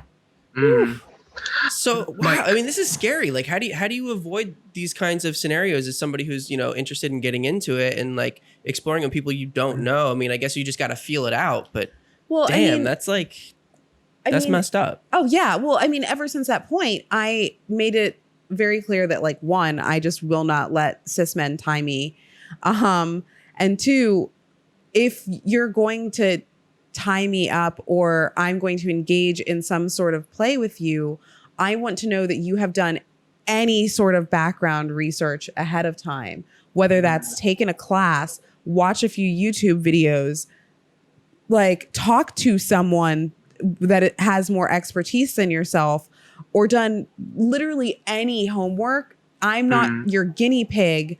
And like, I'm willing to go on a journey with someone that I trust, but I also need to know that they're going to listen to me, that they're going to respect me, and that they're going to prioritize my safety. Yeah, I think it's so important to hammer that home. And you talked about this earlier. It's this idea that the dom sub relationship, especially when it comes to shibari and rigging, is that it has to be a relationship. It has to have communication back and forth. It's not just one person doing something to somebody else and that person just being a complete toy for them. There has to be communication so that you know that you're doing it right, that the person is comfortable, that you're actually doing the kinds of things that they want to do. And that starts at the beginning of the scene and it continues throughout the entire experience. And then it even evolves at the end with aftercare, right? Which is probably something we should talk about. How does aftercare come into play in your work? In my practice, it's something that I think is super important, but I actually enjoy probably. I don't want to say more, but I do enjoy a lot. I'm so glad you're laughing at this. But it's also something that I think, especially in the gay kink world, is something that's overseen and quite fleeting. It can be so quick and ignored or rushed. So I think for me, that's something that I love, because that is when you're completely bringing that person back from this subspace and you're reviving them to come back into the room, and, you know, the rope starts to loosen and the blood flows back in, and, you know, there's a head rush going on. You're slowing time and you're speeding it back up again, and you're bringing someone back to natural state. And that is the process in itself. I think then to just go, right, cool, I'm off. Like, you know, it's so... it's jarring. It's jarring, but it's almost... it can be quite emotional, because it feels like someone's just left you. And this is like, we talk about sub drop and we all talk about dom drop. So that specifically is post the scene where people feel down, or... down is probably putting it lightly, but you can really feel drained. You can feel anxious. You can feel guilty for causing someone pain. You can feel alone because you're not surrounded by that care anymore. And it's almost like a come down from like drugs. Is that kind of what's the word I'm looking for? It's almost like a hangover. Yeah, it's not addiction. It's you know what I'm trying to say, right? Yeah, so it's withdrawal. Withdrawal, almost. Thank you. Yeah. And again, you know, aftercare is that whole process is there to bring someone out of subspace, but also to spend time to check for bruising, check for like pain, discomfort, you know, welts if you're practicing impact play, but also it's the time for you to really reconnect as equals, because the power has been exchanged back, is restored. Right. So in that moment, you're not dom and sub anymore. You're back to being playmates. Just two people. Yeah. Yeah, and you know, who doesn't like a cuddle after like something intense? You know, like that's just not. It's nice. I mean, first of all, I like a cuddle anytime. It doesn't have to be before or after anything. But so like especially after something very intense, that can be very emotional and very draining, both physically and emotionally. It is just really nice to have someone hold you for however long and maybe stroke your hair and like be there for you. So a better question, like, you know, or a question is like, what things are involved in your aftercare? Like, what are things that you have to have? Like, I'm asking you because I'm curious to know. So for me personally, aftercare looks different for each person that I'm with. I like to always ask, like, would you like to cuddle? Would you like some water? Do you need anything? Like, would you like me to stroke your hair? Would you like me to give you some space? I try to ask them, like, what do you need in this moment? Or what do you want in this moment? And I try to provide it for you. Do you just need some fucking snacks? I can get you some snacks. Yeah. So it's really funny you say that. Because so I always have snacks and water throughout my sessions, because naturally you will dehydrate in being tired and so on, and just to keep your sugar levels up and all that kind of jazz. But it's really, I think it's being the dom, it's almost expected for you to give the aftercare. And I think sometimes you don't realize that it's as a dom, you're also part of that scene and drained and exhausted as well. Right. And I think that's something that I feel like culturally we're not as aware of reciprocating, as exhausted as you may be as the sub, to then go, hang on, you've done all this crap to me, like now you want me to cuddle you, you know. It's very much an exchange. And I think depending on the type of dom or, you know, the dynamic you have, you can, I know that for me, I find it difficult to request that, because it's almost seen for me to administer it, but not request it or ask for it. But yeah, I think a big thing is just that kind of physical touch of just running your hands over the areas that you played on, or just to really soothing. You're soothing someone back. And I think, you know, that's again, it's the stuff that you don't see in porn, in movies, in like you would never see this in porn ever. No. And I think it's such a shame, because it's actually some of the funnest parts, because you're back to being real again with someone, and you're going, that's a good time for feedback. What worked well? What didn't work well? What would you change? I like to chat if they're in the mood to chat, and just sometimes like it could even just be like me sitting there holding them and like looking through my phone and like sharing memes with them like while we're just like sitting there and like having a laugh about something completely outside of sex, just like looking at some memes, laughing, giggling, and just like reconnecting on a more human level. And like I get a lot out of like the cuddling portion of it, because like I very much enjoy the way that like the cuddling happens. And again, I'm very much like a service top, so I still very much enjoy like administering that kindness. But for me, I think it's something that should be shown more, because it's one of the most intimate parts of the scene, where you're making the most physical contact and you're having the most care around your mental state. And your emotional state. And sometimes when you're coming out of subdrop, people start crying, and it's an involuntary thing. And it can be very emotional, and it can be, like I said, jarring. And knowing that the person who has put you into this state is willing to spend the time, effort, and energy to help you transition out of it in a smooth way is really uplifting, I think.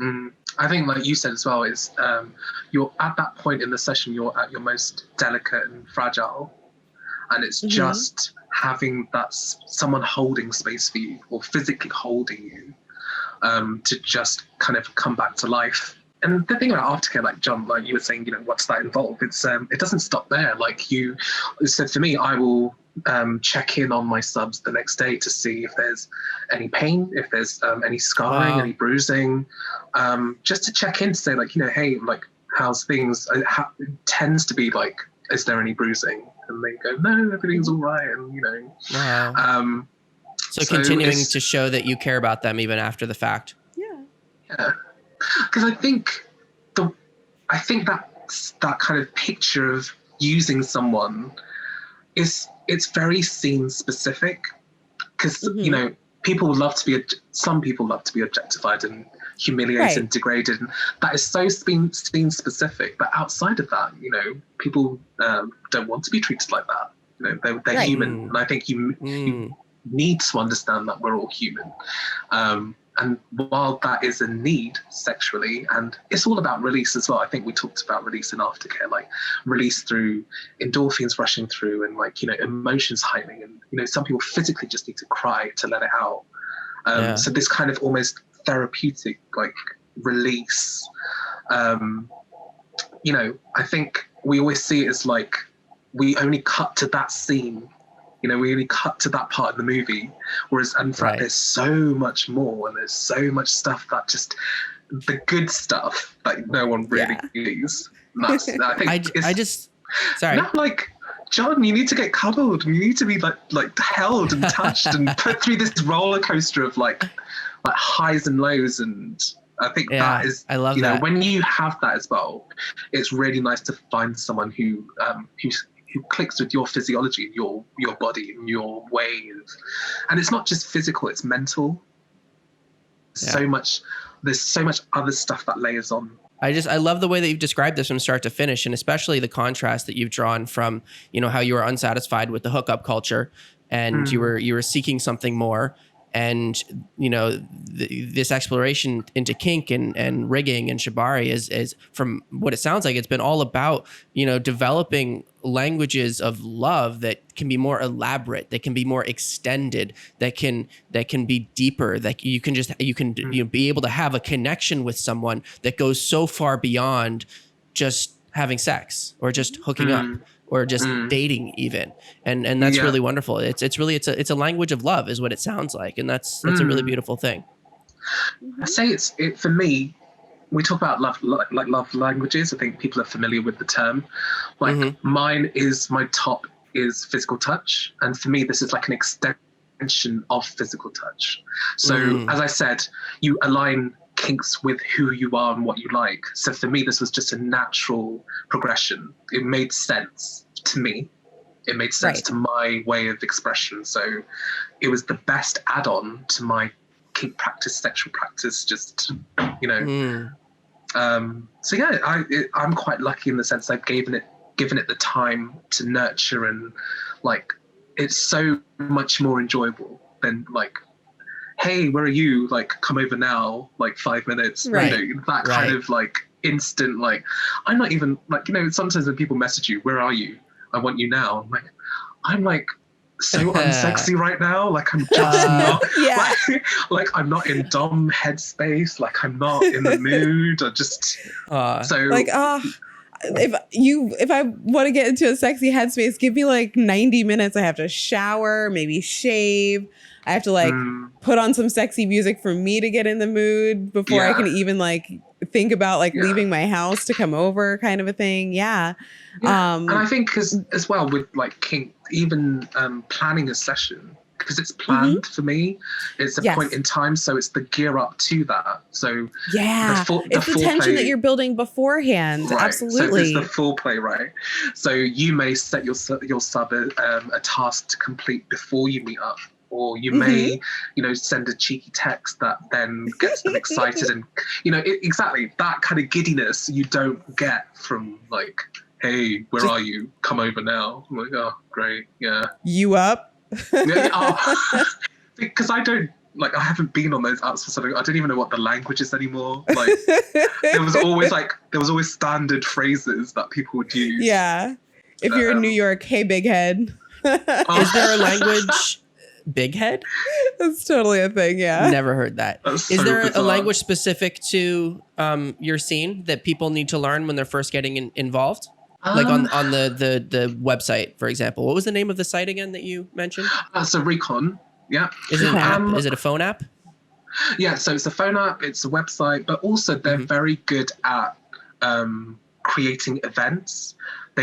There's a blog, there's now a podcast as well. So they're very much about promoting the cultural aspect of it. It's not just a site, it's more. There's, you know, they create events for people to meet up, and is it gay specific or is it everything? Yeah, so Recon is specific to gay kink. Gay men kink, I should say, to be really specific about it. So it's nice to need to find one for the hot lesbians out there and like the hot bi women, because like, so there you go, there's a little project. Because like, you boys always have like your clubs, and it's always boys clubs, and like the girls are always just like, well, I guess I'll go to the hardware store. I was just gonna make that joke. Okay, so I'm so glad you touched on that, because also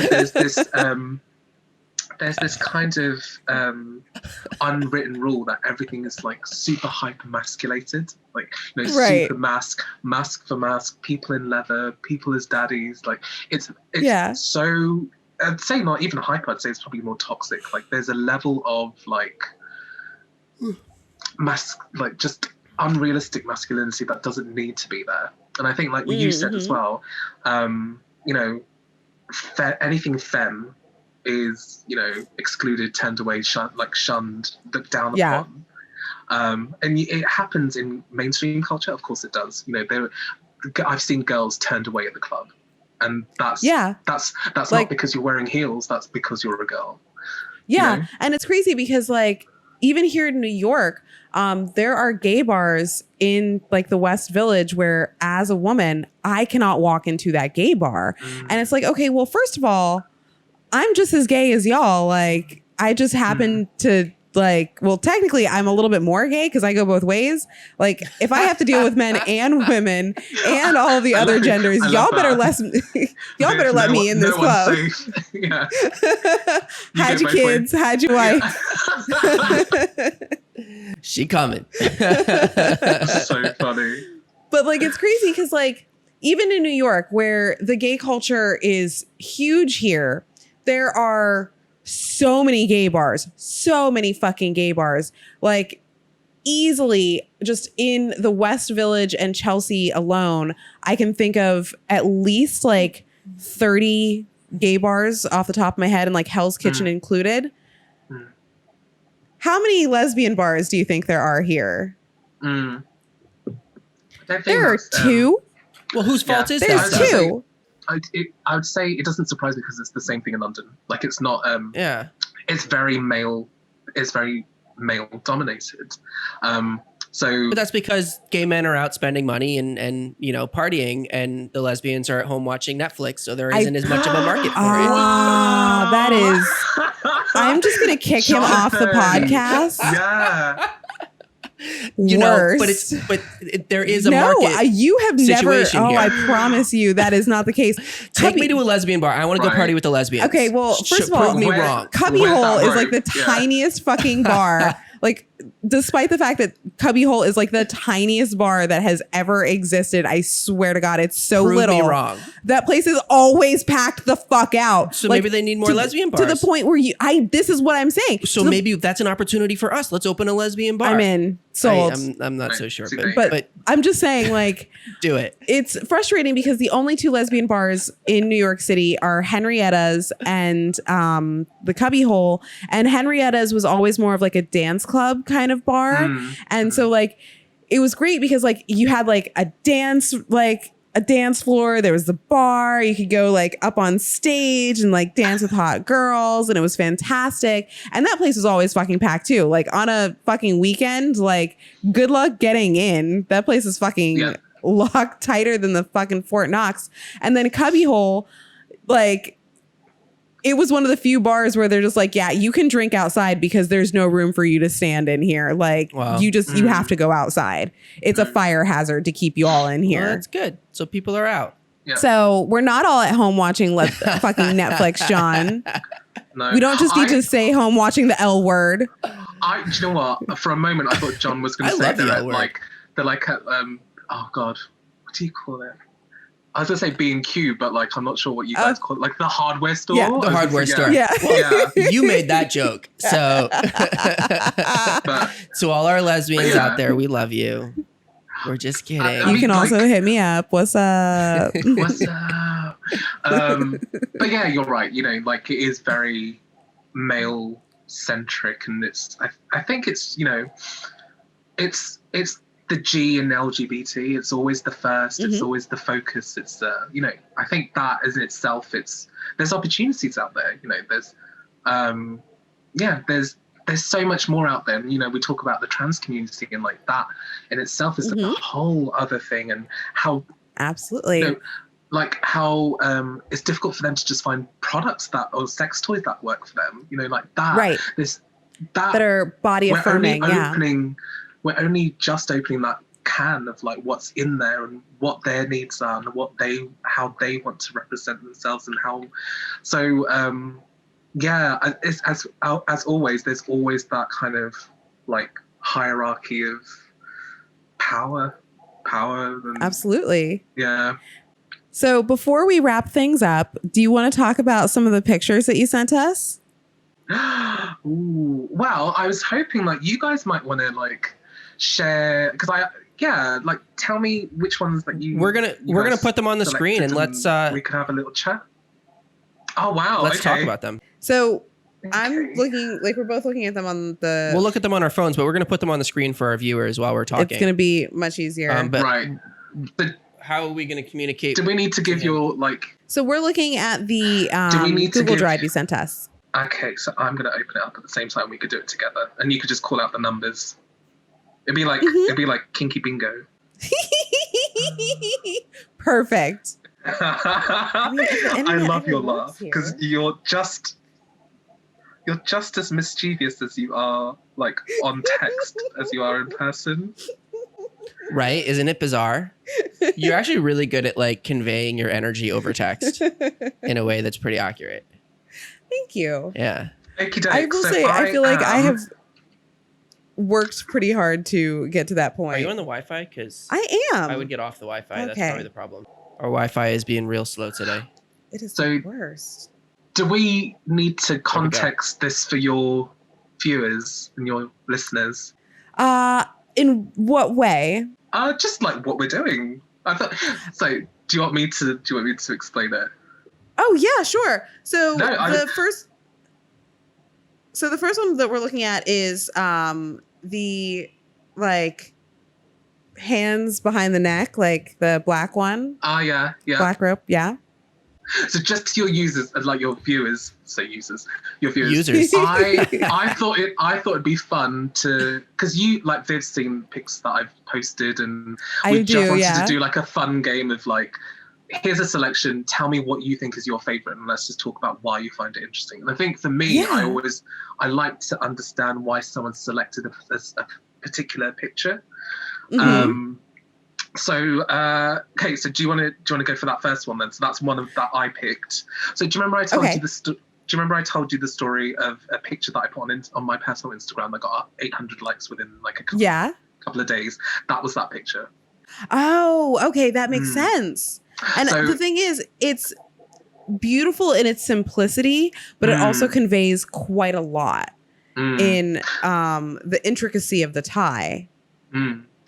So is that tie, a single? That's a double column on the wrist with like TK harness going across? No, so that in itself, it was one of the most simplistic ties that I did. But I think, so to answer your question, it's a double column tie on the wrists, but you're also cinching at the elbows or the upper arm. So you're locking that position in, and from the front you would have seen a rope across the mouth that could be turned into a gag. Yeah. Wow. That's delightful. Yeah. So the reason I picked this one, it's quite dear to my heart because of the story, but also if you look at the neatness of the work, like everything is laid. There's no twists. So I have OCD, right? So I need to make sure my work looks neat and amazing. Sounds like the perfect kind of practice for somebody with OCD, because everything is so detailed and organized. And I think this is what I was going back to, is like, you know, people, there's a means to an end. You can use rope to just have fun and play. That's absolutely fine. I think for me, it's like I can like, why can't I also make it artistic at the same time? Right. I love so it's like killing two birds with one stone. So yeah, that's the reason I chose that particular one. So nice and simple, but very like symbolic because of my journey. It's simple. Wow, I'm really good. It's simple, but it's also outstanding in that it looks a lot more complicated the more you like look at it. Because if you're just going like, oh, okay, well that just looks like a double column. Oh wait, no, that's not a double column. Okay, so it is, but it isn't, and you see that there's a lot more intricacy behind it. I think you picked this one, yeah? No? Nope. Okay, so this might be another one that you picked. It's the jeans with the red rope. So that's another one that I chose. So this particular tie is called a futomomo. Okay. And I always say that again. Wrong. I think futomomo, and I think in Japanese it means like chunky leg. And I always get this wrong. So I say double check the reference. So it just means like fat thigh or fat leg or something like that. And the idea is like this tie gives you that kind of bulged leg. Right. And the thing is, as I said to you, with it being artistic, and I come from a strong fashion background, my thing was I wanted to tie it on clothing to have the contrast of the rope, but also for it to just look like aesthetically, it is very like OCD appealing. Like, right. It's really, I just find it's like an extension of the clothing. You've got socks, you've got white, you've got dark indigo jeans highlighting this beautiful rope. And I'm like, to me, that feels like he's in the belt too. It's like he's just hanging out on a casual Tuesday, but also happens to be tied up. Do you often tie people in clothing?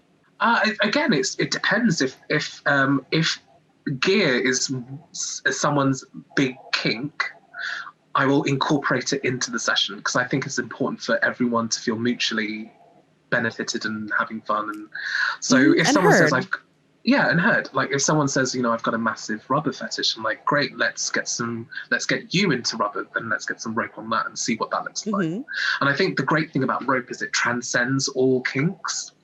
It works across leather and rubber, and it's not specific. It can work across everything, and I think that's why, as well, from a rigger point of view, I get to play with very different types of people. So I'm not always playing with the same type or the same look, or it's nice to be able to find difference and diversity in that sense. You've got so many people, and rope just brings people together, I think. Absolutely. Both physically and emotionally. Okay, so the next one I think is also one of your picks. It's the black and white. Yeah. Yeah.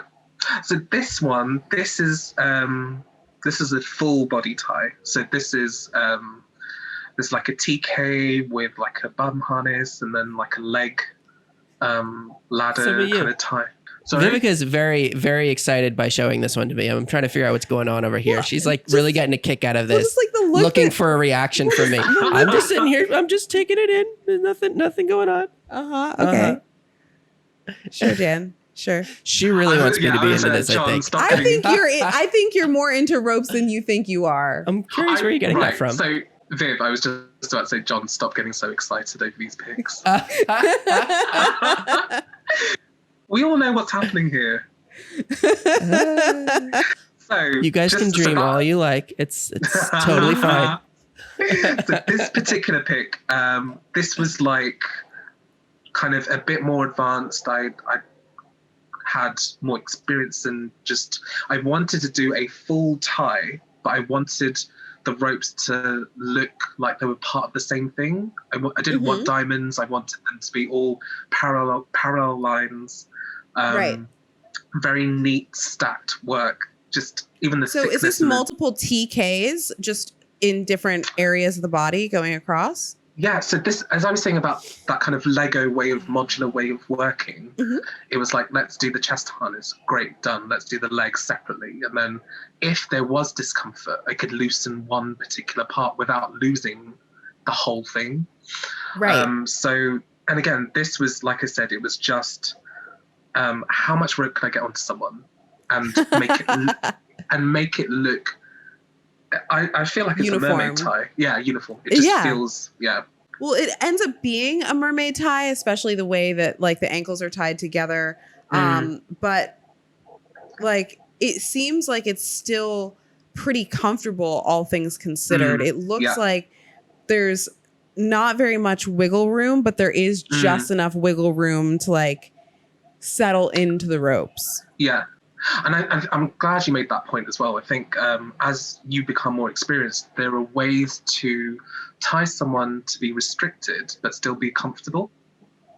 And for me, it's all about the longer term play. Like the worst is to do a really beautiful intricate tie and then you have to take them out within the first 5 minutes and you spend, half an hour to whatever doing this. Drives me nuts. Yeah. And I think as I've progressed, it's less about the inflicting pain aspect, but more how long can I keep you in this for? Because there's more to come. Like there's more to play with. Oh, absolutely. It's far more sadistic than like, hey, you only get this for 5 minutes, so. Right, exactly. Ugh. Like you spend so much time and then you're just like, well, I guess we're gonna. Did you pick this or did I? Don't recall. Is it the next one? Yeah, the next one. I think that's John. It's labeled John 1. Okay. All right. Then that was me. Yeah. This is my OCD. I appreciate very organized. That. Yeah. See. Yeah. Yeah. I love the way that, it all ties together in the sense that you have this center column that's, creating, this like stability in the middle. And then the arms are kind of attached to that in a way that's very interesting. So was the top of this a TK or was it just like a single column and then double columns going down? So this one, people call this like a dragonfly tie. Okay.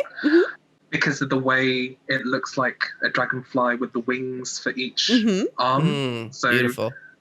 So this started off as almost like a chest harness at the shoulders that then kind of was worked into a spine that just went round the arms. So they are double column ties, but the key to this one is not to cinch them too tight, because that's where you cause strain on the shoulders. So leaving that gap in between and just, again, wrapping, it's called wrapping. So wrapping the rope round and round to make it look neat, but also give it space between, like breathing space. So you don't want, again, if you're flexible enough, you could really, and I think girls are a lot more flexible when it comes to stuff like this, could really get those arms quite tightly together. But this was just more, again, this is about how can you keep someone in something for as long, for it still be restrictive. More comfortable. Because Exactly. you can stay in that position a pretty reasonably long time. Even if that's not like the most comfortable position, you can stay in it a lot longer when you have just a little bit of wiggle room. Yeah, there's longevity in that. Who's next on this one? This says John too. That must be me. I love that you're actually like creating art with this. You know, it's this web that, you know, has these hard edges that are you know, kind of like a spider web, I guess. And and then the way that it kind of like frames his body in this triangle is really, really interesting. And the harness below it as well. So this, I think it's called the spiderweb harness, if you were to like find it online. So this is like a TK at the front with the spiderweb on the back. So this is more technically structural, because you're putting the like the same as a spider, you're putting the structure in place to then wind the rope around. And then I did a little booty harness as well. And this, again, like John, this is where someone wanted to have the gear on. As opposed to not. So again, just tying that all in, and again finding something that worked well with the color of the rope. And I also love that like his gear happens to work really well with the color scheme of the ropes. Like, so it's also orange. I mean, I love orange. That's her favorite color. Again, like I said, anything black, which is typically what a lot of kink gear tends to lean itself towards, just to see a pop of orange on top is just, it lifts that kink even more for that person as well. So absolutely. Wait, I wanted to say one more thing though. The one thing I'm noticing about both of these two photos is the way that you're tying them. It's somehow still accentuating their masculinity. Especially the second one with the spider web. It's, you know, he almost looks like, you know, a superhero in the way that he's standing there, and it's, you know, tying someone up, especially when you're working with the female form, it can be very vulnerable, and it can be very accentuating the curves and the fragility of how we see the feminine. And I really like how in these two cases you've kind of accentuated the strength of the masculine. Even though they are being restricted and tied up, they still look like strong figures. He looks very statuesque here, and I think that's really cool. So this third we're one on to John 3. John 3. And it's interesting because the things that I liked about the previous two, the way that they kind of like heightened the masculinity, this one doesn't necessarily do that. But I really like the pattern. You know, something about patterns that are really beautiful to me. You have that hexagon in the center, and you know, and then I guess it's not quite a diamond, I guess, below it, and the triangle above that. And my eye really gets drawn to patterns, and I like seeing how you play with that and accentuate the body with that. It's really cool. I also love that you use the double coin knot. So I'm glad you... Which one is that? This knot right here. So this is called a double coin. So for our listeners, she's pointing to the knots in the very center. There's a top knot, a middle knot, and a bottom knot in the very center of the body. So that knot specifically looks like an infinity sign. So and it's a very it's like a flashy rigger's knot, isn't it? Like it's it's like, when I learned how to do that, cool. like I'll do like the diamond body harness with the coins, the double coin knot, and I'm like, look at me. Look at your bad self. So this one, this is funny. I actually was on holiday and I took some rope with me, and I actually tied this person on my holiday, which was quite interesting. And so yeah, this was fun. And so this particular tie is called a karada. So I think in Japanese it's like dress or rope dress. I think it translates to. And this one, I think if you've ever been in one, it feels like a hug. Like it does. It feels really comforting, and it doesn't feel, obviously it's restrictive, but in a very like comforting way. It's quite difficult to describe unless you've experienced it. Yeah. And this one, actually got this from Midori, actually. I learned this off Midori, so yeah. She's amazing! Yeah, she's very good. And this one I used nylon cord, I think it's cord.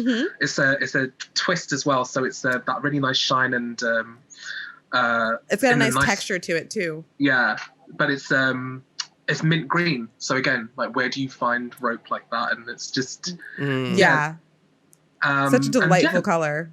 Yeah, the tagline for this was mint and ginger color scheme. So it was like, but yeah, this was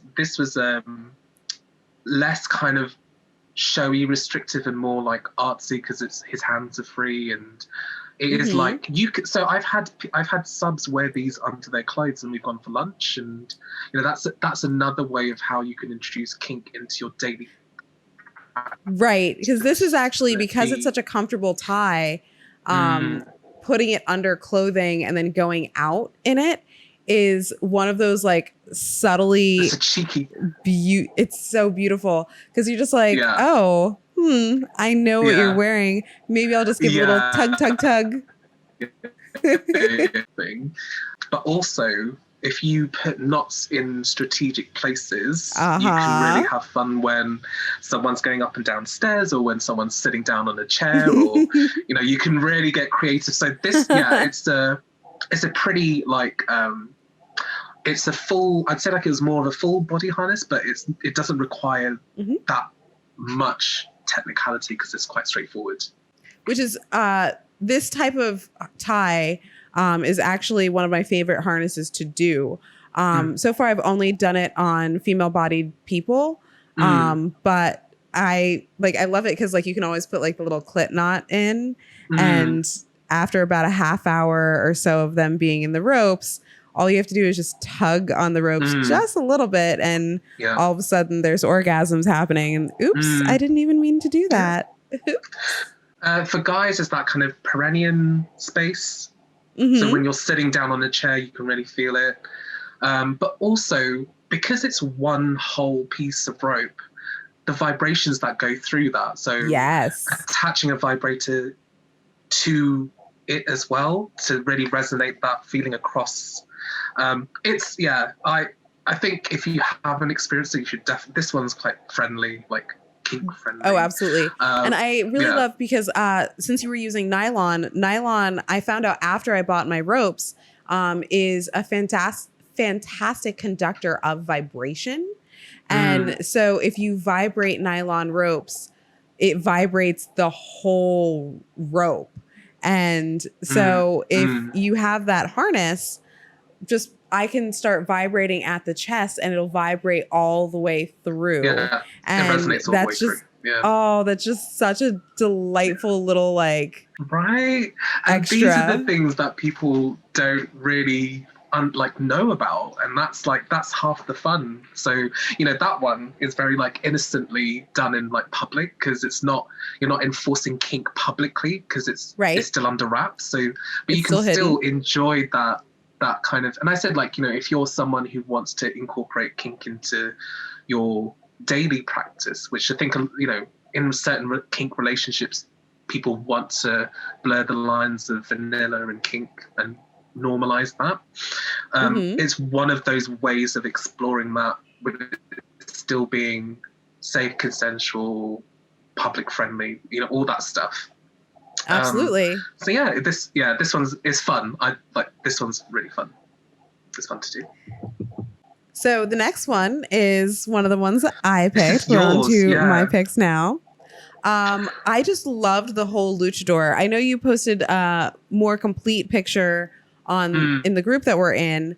But I like, this was such an unusual tie for me. And like, it was such a fun, like series where it to me, it just looked like you guys were having a ball where you guys were just playing around and like literally just playing with ropes. And it just seems so like lighthearted and fun while also looking, it's very intricate and beautiful.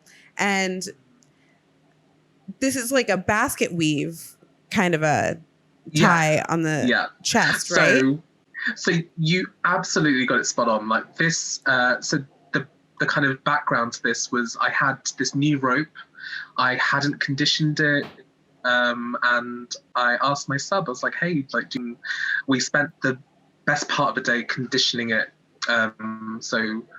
Like stretching it, deburring it, oiling it, and then just letting it rest. And then I was like, well, we need to test it out. And that's like, it was so much fun. And again, this is someone I played with for a while.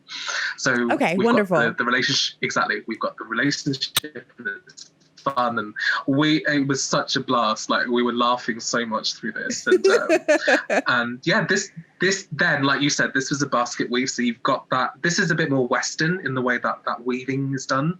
It's less Japanesey. And then it was also adding in the detail of like having like gauntlets. The gauntlets, like little booties and did like a booty harness, and it was like a full outfit. Yeah. And then I also did like a head cage on the mask. So yeah, this was like, as I said, how much rope can I get on someone? And that was, I think, about 80 meters worth. Oh wow! In that picture. So that was 80 a lot. meters. Did I hear that right? Yeah. Jonathan, what's wrong? No, that's like 3 times that. Isn't that in feet? Isn't a meter meter's 2 feet? So it's like 180 feet, 2.2 feet. Something like that. Sounds right. Almost 200 feet. Wow. I don't know. Maybe that sounds normal to you. That sounds like a lot to me. I mean, I'm currently wearing 60. You're wearing 60 meters of rope? No, I'm wearing 60 feet. Wow. It's deceivingly compact. Interesting. Because I'm wearing two sets of rope.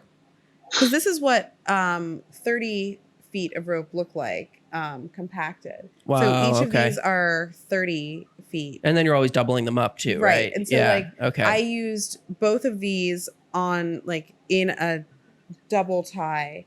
So it's one harness with 2 sets of rope to do it. So it looks like it's a lot less rope than it actually is. One thing I'm noticing actually in all of this is that it's interesting. I think that there's maybe 2 different kinds of tying. And one is like decorative, meaning you're wearing it, but it's not restricting you. And the other one is like restricting you. And it's about like, taking away your mobility. That's interesting. So they can be kind of distinct in that capacity. Yeah. And they can absolutely be added together too. Right. Definitely seeing that. So cool. I think the other thing as well to mention is the weight or the width of the rope that we use. So Shibari is traditionally 6 millimeters.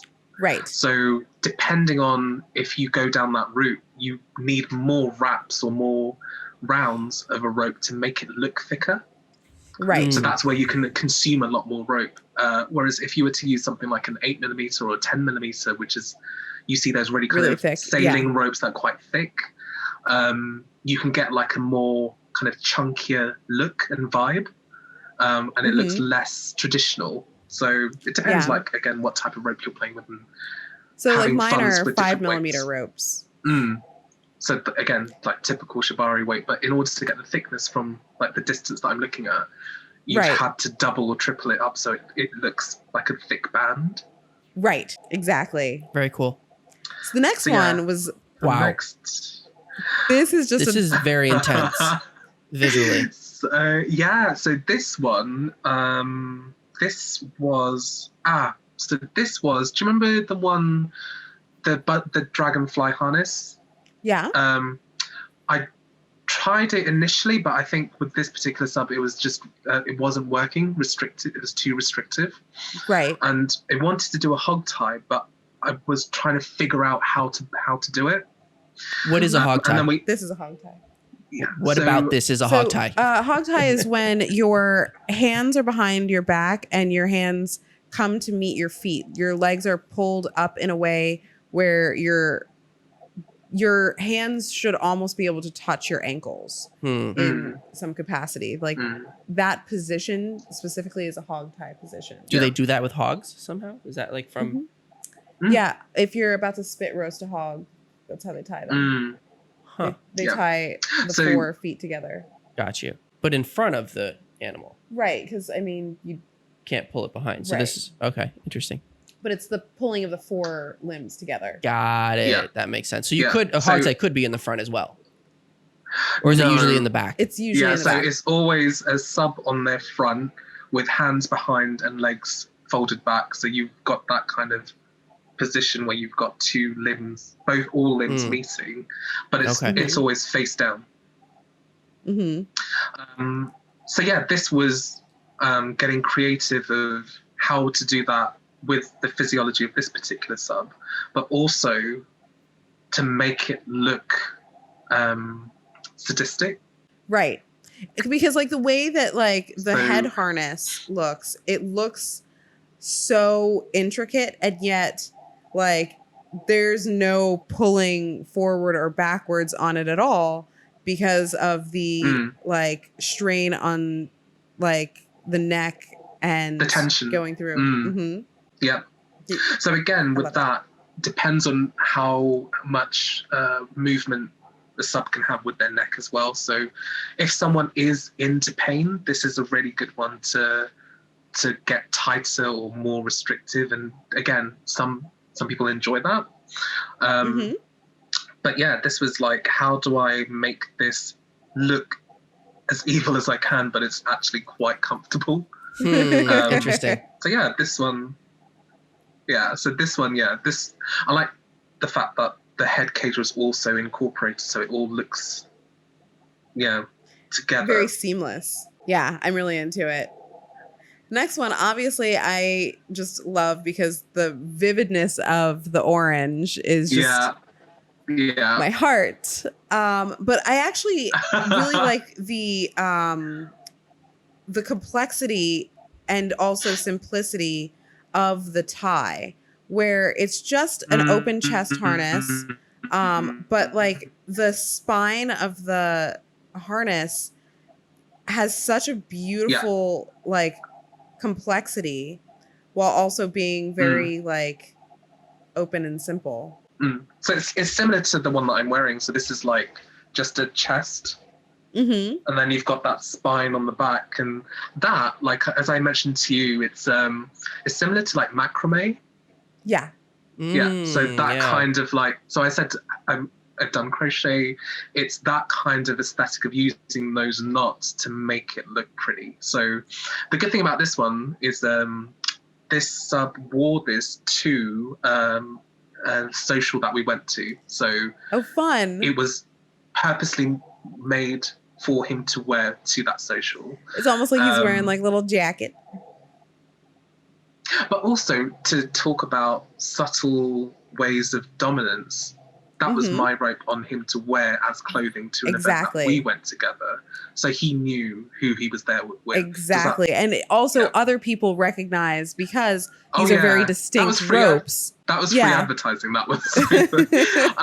But and again, the great thing about that is because it's very sturdy, you can grab the spine and maneuver around as well. So exactly.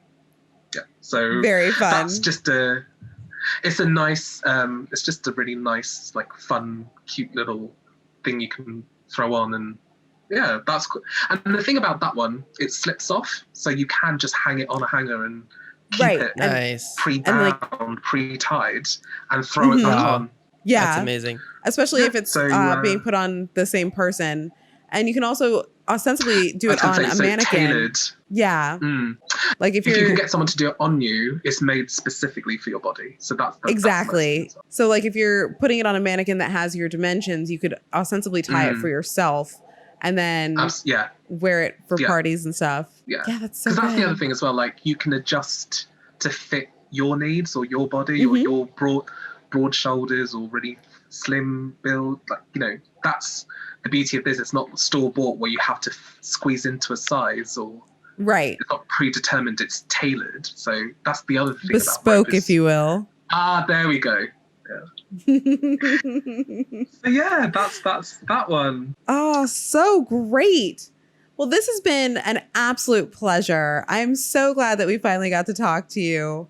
I've been looking forward to this for quite some time. Yeah, I mean, we've been talking on and off, which is very nice, but it's been really great to actually finally meet as well. But and obviously to meet John and taint his world even more.